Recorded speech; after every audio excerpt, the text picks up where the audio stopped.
En Ex Libris seguimos celebrando la independencia y en esta oportunidad el turno es para Gentes, Pueblos y Batallas en su volumen 2. Por eso nos acompaña uno de los autores de este volumen. Se trata de Juan David Meléndez Camargo, magíster en Historia de nuestra Universidad Pedagógica y Tecnológica de Colombia. Juan David, usted trabaja un interesante capítulo referido a cómo esta tierra vivió una época de efervescencia preindependentista y lo hace de la mano de tres autores.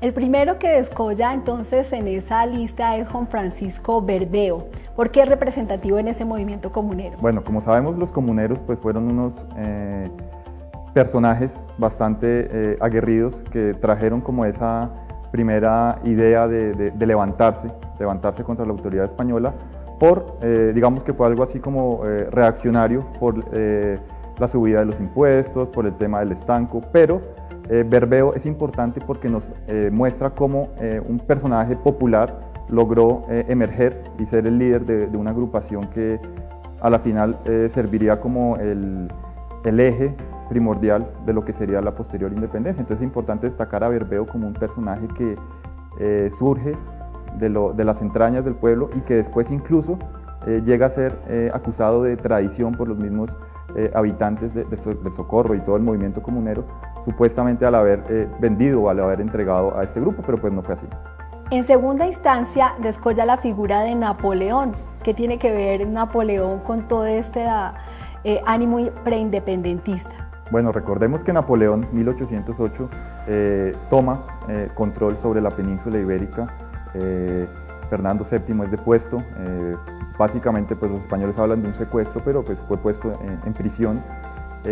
Napoleón nomina a Pepe Botella, su hermano, como el rey de España, digámoslo así, encargado. Aquí se generan lo que fueron las juntas que eran como la representación de la corona en el territorio americano, pero se quería también como mostrar la importancia de Napoleón como un hombre que, digamos, que dio ese chispazo inicial para que se despertaran aquí los criollos, porque los criollos obviamente no querían tampoco verse representados en la figura de Napoleón, pero ¿qué pasa? Con las juntas ellos lo que logran es decir, bueno, si nosotros mediante unas juntas podemos administrar aquí el poder, pues ¿por qué no seguimos y buscamos la independencia? Entonces la figura de Napoleón es importante porque busca como mostrar esa idea que le surgió a los hombres de la posterior independencia. Y finalmente, en ese camino preindependentista destaca a Francisco José de Caldas como uno de los criollos ilustrados. ¿Cómo fue todo ese movimiento de ilustración? Bueno, el sabio Caldas, digamos que es una figura, pero ahí quiero hablar de todos los ilustrados. Antonio Nariño, bastante importante en este caso, nos muestran cómo estos hombres, que eran un puñado de hombres con, digámoslo así, cierto nivel económico, cierto nivel social, cierta educación, traen las ideas de la Revolución Francesa, de la Ilustración, de la independencia, y son los que forjan, digamos, esa mentalidad de un gobierno autónomo, entonces de tumbarle el poder al virrey en su momento. Entonces Francisco José de Caldas nos sirve como excusa para estudiar cómo todos estos personajes trajeron esas ideas importantísimas aquí para el nuevo Reino de Granada y que a la postre serían pues lo que forjaría la independencia, sin desconocer obviamente, digámoslo así, la mentalidad política que se fue forjando al interior de la Nueva Granada, ¿no? Esa idea de tener una ciencia propia, de descubrir el valor de nuestros propios recursos, ¿es lo que también anima a la independencia? Claro, bien lo dices tú, el patriotismo científico se llamaba eso. Entonces todos estos hombres ilustrados, con esa excusa de conocer más, de saber, fueron poco a poco llenándose de intelectos. La enciclopedia fue fundamental. José Celestino Mutis trajo una biblioteca inmensa y con esos conocimientos ellos fueron forjando ese sentimiento de pertenencia y también les sirvió para conocer esas ideas de independencia que venían desde el viejo continente. Y también es importante la participación de Juan David en estas microhistorias de la Ruta de la Libertad en su volumen 1 porque incluye un capítulo completo en el que nos narra la participación de la Legión Británica en la campaña libertadora. ¿Cómo es que llegan unos ingleses a América y qué los motiva a participar en la campaña?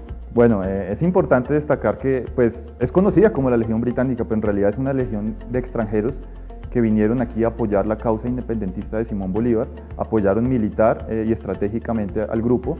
Es toda una aventura la que ellos inician desde Europa y contar esa historia es bastante agradable porque se muestra como todas esas vicisitudes que tuvieron que sobrellevar, pero también si uno se pone a investigar por qué vinieron, o sea, para qué venían, encontramos que había diferentes tipos de motivaciones. Entonces la motivación económica, la motivación social, la motivación religiosa.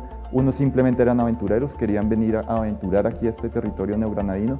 No tenían intereses de conquistar, ni mucho menos. No fue una intervención directa por parte del gobierno británico, por ejemplo. En su investigación, ¿qué pudo encontrar Juan David respecto con entrenamiento militar? Bueno, digamos que eran todos hombres conocedores de milicia, pero un puñado de ellos eran veteranos de las guerras napoleónicas, entonces ellos trajeron su conocimiento, armas también, su forma aguerrida de pelear, entonces fueron fundamentales en diferentes momentos de la campaña libertadora, apoyaron desde el día 1 de los 77, entonces es fundamental recordar a hombres como James Rooke, James Tower English, bueno, bastantes nombres que ahorita se me escapan, pero son hombres que de pronto la historia patria los ha ignorado, pero es importante destacarlos, ¿no? ¿Son ciertos todos esos mitos que se tejen alrededor de Rooke, alrededor de la amputación de órganos en ese campo y de batalla del Pantano? Claro, recordemos que para la época la única anestesia para las cirugías en campo de batalla era el trago, ¿no? Entonces les daban whisky o ron y para el caso especial de Rooke se le recibe un balazo de mosquete en su brazo. Debe ser cercenado su brazo, entonces dice la historia, ¿no? Que él toma su brazo amputado, lo levanta y dice que viva la patria. Como él era irlandés, alguien le pregunta, pues ¿cuál patria? Pensando, bueno, en Inglaterra, Irlanda, Gran Bretaña, ¿qué? Dice, no, la patria que me va a dar sepultura.